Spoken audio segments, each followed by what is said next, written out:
जय हिंद दोस्तों, कैसे हैं आप लोग और कैसी चल रही है आपकी स्टडी। दोस्तों यदि आप क्लास 10 के छात्र हैं और संस्कृत का तैयारी कर रहे हैं तो ये वीडियो आप लोगों के लिए बहुत ज़्यादा हेल्पफुल होने वाला है। देखिए दोस्तों, अब क्या किया गया कि आपका जो पैटर्न है वो चेंज कर दिया गया है। पहले बहुकल्य प्रश्न नहीं पूछा जाता था, लेकिन अब क्या किया गया है कि अब आपके एग्जाम में 20 बहुकल्य प्रश्न पूछा जा रहा है। ठीक है, चाहे आप किसी भी विषय का पेपर दे, सभी विषय में 20-20 बहुकल्य प्रश्न को पूछा जा रहा है। उसी प्रकार संस्कृत में भी 20 बहुकल्य प्रश्न पूछने का इस बार जो है वो रखा गया है आपका सिलेबस। ठीक है, अब हम बात करेंगे कि सर ये जो 20 नंबर है ये हम कैसे शिफ्ट करेंगे। देखिए दोस्तों, जो 10 प्रश्न है ये आपके बुक से आते हैं संस्कृत के, और जो 10 प्रश्न है ये आपके संस्कृत व्याकरण से आते हैं। तो देखिए दोस्तों, आज की इस वीडियो में हम जो संस्कृत व्याकरण के जो 10 नंबर वाले प्रश्न आते हैं, ये 10 नंबर बिल्कुल आज की इस वीडियो में हम पक्का कर लेने वाले हैं। और ये जो 10 नंबर बुक से आते हैं इनको में हम पार्ट 2 में पक्का करेंगे, जो कि कल आपको देखने के लिए इसी चैनल पर मिल जाएगा। तो पार्ट 2 वीडियो में हम जो हमारे बुक से बहुकल्य प्रश्न आते हैं उनको देखेंगे, और आज की इस वीडियो में जो संस्कृत व्याकरण का टॉपिक है टोटल आज हम खत्म कर लेने वाले हैं। ठीक है, तो दिल थाम के बैठ जाइए, वीडियो को लाइक कर लीजिए, चैनल को सब्सक्राइब कर लीजिए, क्योंकि इस चैनल पर सभी विषय का तैयारी कराया जाता है। तो चलिए दोस्तों, वीडियो करते हैं स्टार्ट। तो ध्यान दीजिएगा दोस्तों, अभी मैंने आपको बताया कि जो आपके 20 बहुकल्य प्रश्न आते हैं उसमें 10 बहुकल्य प्रश्न आपके बुक से आते हैं और 10 बहुकल्य प्रश्न आपके संस्कृत व्याकरण से पूछे जाते हैं। अब इन 10 जो संस्कृत व्याकरण से पूछे जाते हैं इनमें कौन कौन से टॉपिक है, जिनसे कितने प्रश्न आते हैं वहां पर थोड़ा ध्यान दीजिए।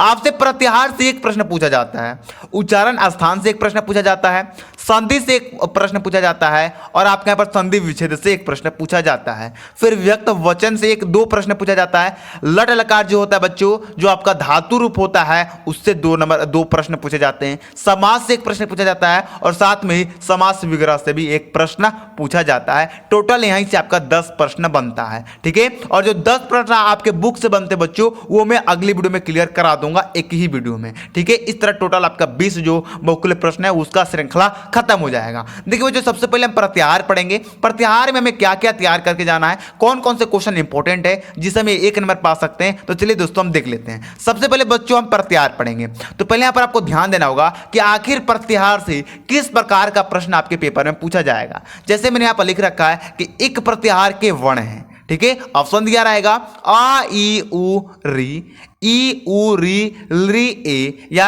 ई उ री ली, या इनमें से कोई नहीं। तो आपके यहाँ पर बताना है कि इसका राइट ऑप्शन क्या होगा। तो देखिए दोस्तों, अगर जब तक आप प्रत्याहार नहीं पढ़ेंगे तब तक आप यहाँ पर कोई भी आंसर नहीं बता पाएंगे। लेकिन दोस्तों अब आप लोगों के पास समय नहीं है कि आप लोग प्रत्याहार पढ़ो, संधि पढ़ो, विच्छेद पढ़ो, ये सब आपके पास टाइम नहीं है। अब आपको जितना क्वेश्चन इंपॉर्टेंट मिल जाए उतने को रट्टा मार के जाना है। ठीक है, तो आपके पास टाइम है नहीं कि आप प्रत्याहार पढ़ेंगे कि संधि पढ़ेंगे, तो आपके पास टाइम नहीं। तो क्या करेंगे, जितना भी इंपॉर्टेंट क्वेश्चन है जो बार बार पूछे जाते हैं उनको पढ़ना है। तो चलिए मैं उनको आपको कराता हूं। यहां पर आपको 10 टोटल बच्चों 10 यहां पर मैं आपको कराने वाला हूं प्रत्याहार से रिलेटेड क्वेश्चन। अगर आप ये 10 को कंप्लीट कर लेंगे तो 1 नंबर आपका कहीं भी नहीं जाएगा। चलिए इसका आंसर बता देता हूं, क्योंकि ये भी बहुत इंपॉर्टेंट है। तो इसका जो आंसर हो जाएगा बच्चों वो आपका इसका दूसरा हो जाएगा, छोटी छोटा री हो जाएगा। ठीक है, चलिए देखिए, अगर महत्वपूर्ण प्रश्न मैंने इससे रिलेटेड 10 लिख रखा है। पहला यण, आप तो क्वेश्चन किस प्रकार पूछेगा, पूछ देगा यण प्रत्याहार के वर्ण है, और ऑप्शन ये सब दिए रहेंगे। तो उसमें से आपको सिलेक्ट करना है या रला व। ठीक है, या से स्टार्ट होगा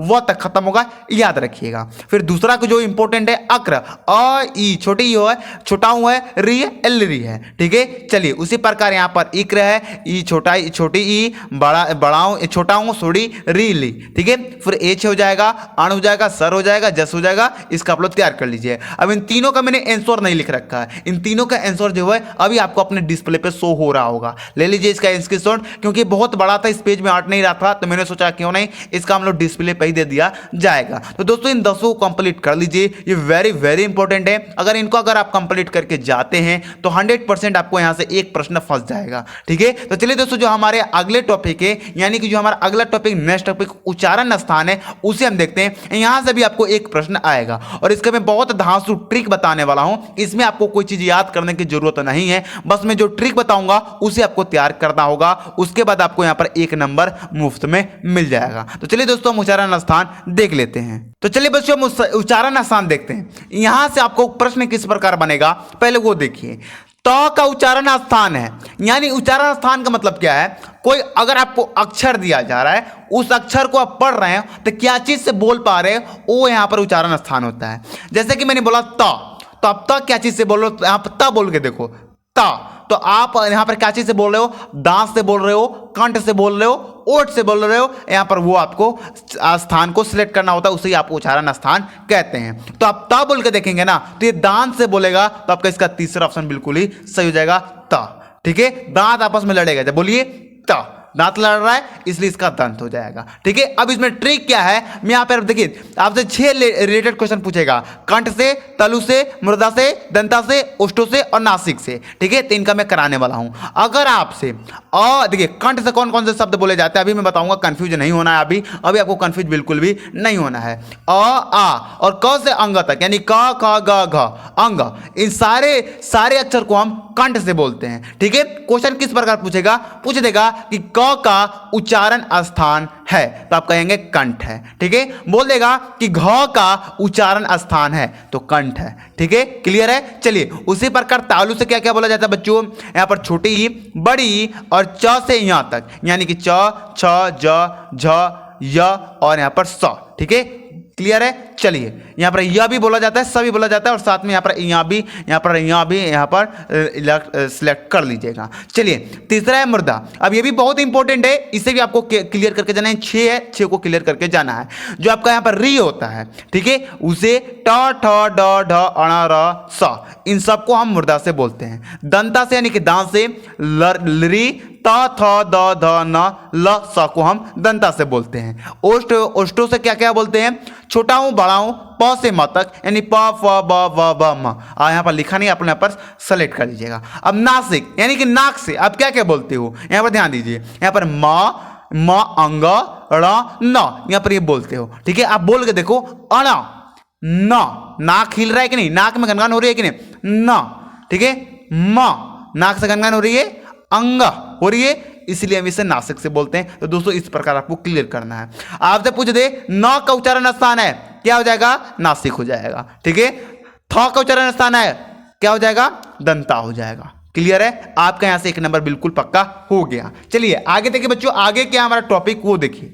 आगे संधि, ये संधि और संधि विच्छेद, संधि से भी एक प्रश्न और संधि विच्छेद से भी एक प्रश्न पूछा जाएगा। तो चलिए इनको भी हम क्लियर करते हैं। देखिए सबसे पहले मैं आपको बताऊंगा संधि से जो प्रश्न पूछा जाएगा, संधि से एक प्रश्न पूछा जाएगा, यानी कि आपको कोई शब्द दे दिया जाएगा और उसमें पूछा जाएगा कि इसमें कौन सा संधि है, और जो दूसरा प्रश्न होगा उसमें आपसे संधि विच्छेद पूछा जाएगा। तो जो ये पहला प्रश्न है जो 1 नंबर वाला, इससे पहले पक्का आप कर लीजिए, उसके बाद में आपको संधि विच्छेद बताता हूं। देखिए आपसे बोलेगा कि नैनम में संधि है, इस प्रकार प्रश्न आएंगे, 4 ऑप्शन दिए रहेंगे, आपको बताना है कि इस शब्द में कौन सा संधि है। ठीक है, तो अगर आप संधि नहीं पढ़े हो तो आप नहीं बता पाओगे, लेकिन दोस्तों मैं आपको यहां पर ट्रिक बताने वाला हूं, आपको कोई भी संधि पढ़ने की जरूरत नहीं है, बस इस ट्रिक को आपको ध्यान में रखना है। देखिए दोस्तों, आप क्लास 10 में हो, आपका 30% सिलेबस कटा हुआ है इस बार। ठीक है, तो आपको यहां पर क्या करना है, बस 5 संधि पढ़ना है। अयादि संधि, विसर्ग संधि, वृद्धि संधि, गुण संधि, दीर्घ संधि। ठीक है, इन 5 को बस पढ़ लेना है, इन्हीं में से आपका जो एग्जाम है पूछा जाएगा।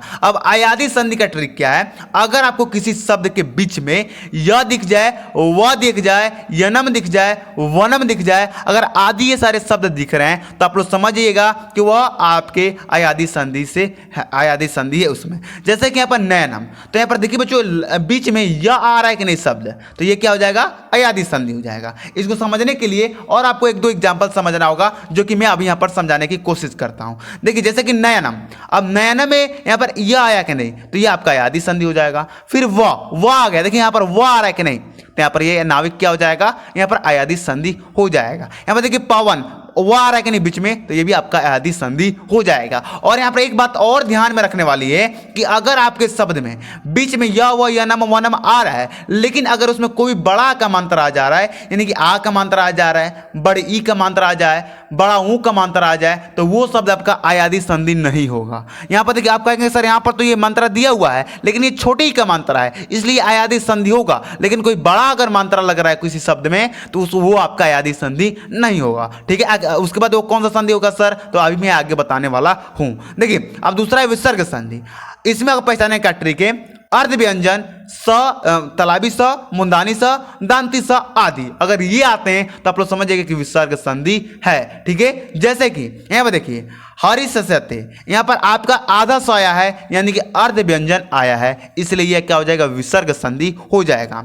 मुनिस्थपाति, तो यहाँ पर आपका आधा स आया है इसलिए विसर्ग संधि हो जाएगा। क्लियर है। चलिए अब तीसरा है वृद्धि संधि। अगर इसमें डबल ये जो खड़ी पाई वाला होता है, अगर ये मात्रा आ जाए तो बस यही यहाँ पर याद रखना कि अगर किसी शब्द में ये वाला मात्रा आ जाए तो वृद्धि संधि होता है। जैसे कि जलोद, तो इसमें ये आया है कि नहीं, तो आपका ये क्या हो जाएगा बच्चों, यहाँ पर आपका वृद्धि संधि हो जाएगा। इसमें भी ये आया है तो ये भी आपका वृद्धि संधि हो जाएगा। ठीक है, चलिए आगे देखिए आपका है चौथा गुण संधि। अगर आपको एक का मात्रा यानी कि एक खड़ी पाई वाला अगर आपको दिख रहा है तो आप लोग समझिएगा कि वह क्या है, गुण संधि है। जैसे कि एग्जांपल में नरेश, एक का मात्रा लगा है तो ये आपका क्या हो जाएगा, गुण संधि हो जाएगा। देवाल है, एक का मात्रा लगा है तो ये आपका क्या हो जाएगा, गुण संधि हो जाएगा। लास्ट है बच्चों पांचवा दीर्घ संधि।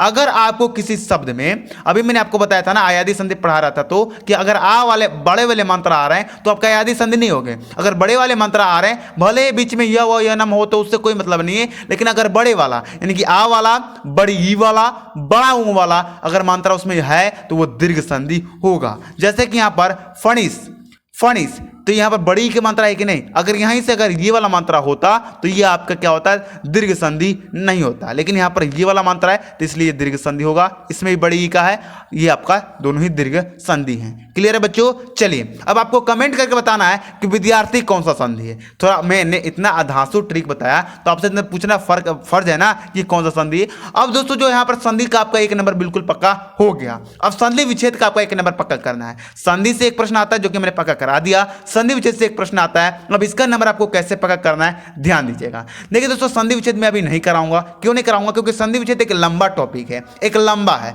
तो इसे मैं अगर इस वीडियो में कराने लगूँ ना तो ये वीडियो काफी ज्यादा लंबा हो जाएगा। इसलिए जो आपने क्वेश्चन बैंक खरीदा है संस्कृत का, उसमें जो आपके संधि विच्छेद के प्रश्न दिए हैं, जो 2019 से पूछा गया प्रश्न है, जो 2020 से पूछा गया प्रश्न है, 2022 से पूछा गया प्रश्न है, इन तीनों को आप लोग कंप्लीट कर लीजिए, आपका संधि विच्छेद का काम खत्म हो जाएगा। यदि आप इनको तैयार नहीं कर पा रहे हैं तो आप लोग यूट्यूब पर सर्च कर सकते हैं संधि विच्छेद का ट्रिक, आपको वहां पर आपको मेरे आराम से मिल जाएगा। चलिए दोस्तों जो हमारे आगे टॉपिक है उनको देखते हैं और उनका भी नंबर हम लोग पक्का कर लेते हैं।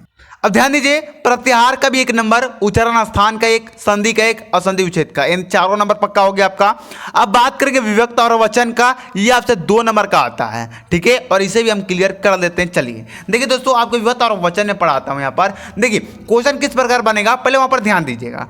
क्वेश्चन बनेगा कि नवीनाम, यहाँ पर आ का मात्रा है, ठीक है, नवीनाम किस विभक्त और किस विभक्त एवं वचन का रूप है। ठीक है, इसे आप लोग शब्द रूप भी बोलते हैं कई बच्चों विभक्त और वचन को, तो उससे कोई बात नहीं है। ठीक है, ऑप्शन दिए रहेंगे षष्ठी विभक्त यानी बहुवचन, यहाँ पर सप्तमी विभक्त, तो यहाँ पर जो आपका राइट ऑप्शन होगा उसे आपको सिलेक्ट करना होगा। तो जब तक आप शब्द रूप नहीं पढ़ेंगे तब तक इसका आप आंसर नहीं बता पाएंगे, लेकिन हमारे पास टाइम नहीं है, इसलिए मैं आपको यहाँ पर कुछ इंपॉर्टेंट क्वेश्चन बताऊंगा जिसे आप लोग को अपने एग्जाम में तैयार करके जाने हैं। टोटल 15 क्वेश्चन है। देखिए पितु, इसका जो विभक्त है वो षष्ठी हो जाएगा और इसका जो वचन है वो एक वचन हो जाएगा। उसी प्रकार पितरी, इसका जो विभक्त है वो सप्तमी हो जाएगा, जो इसका वचन है वो आपका एक वचन ही होगा। ठीक है, पितुसु यानी कि इसका जो विभक्त है वो सप्तमी होगा और जो इसका वचन है वो बहुवचन हो जाएगा। उसी प्रकार आप इसका स्क्रीनशॉट ले लीजिए, क्योंकि हम पढ़ने लगे तो वीडियो ज़्यादा लंबा हो जाएगा, मैं आपको ज़्यादा लंबा वीडियो भी देना नहीं चाहता हूँ। ठीक है, देख लीजिए यहाँ पर आपका क्लियर हो गया होगा। ठीक है, तो दोस्तों बस इन 15 क्वेश्चन को आप लोग तैयार कर लीजिए।